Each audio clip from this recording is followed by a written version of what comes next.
अगर आप ड्राइव कर रहे हों और आपकी कार के सामने सांप निकल आए तो क्या होगा। जी हाँ, इस वीडियो में आप देख सकते हैं कि ऑस्ट्रेलिया में गाड़ी ड्राइव करते हुए 6 फीट लंबा सांप गाड़ी की स्क्रीन पर आ टपका और उसके बाद गाड़ी के अंदर मौजूद लोगों की चीखें निकल गई। जी हाँ, आप वीडियो में मुलाहिजा कर सकते हैं कि ऑस्ट्रेलिया में 6 फीट लंबा कोबरा गाड़ी की फ्रंट स्क्रीन पर आ गिरा और इससे शहरियों की जो उसके अंदर लोग मौजूद थे उनकी चीखें निकल गई हैं।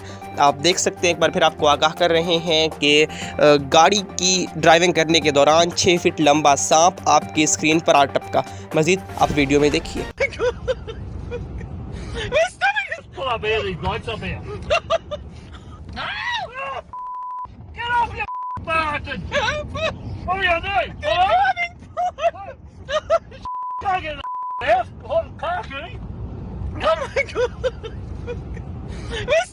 Pull our beer, these lights up here.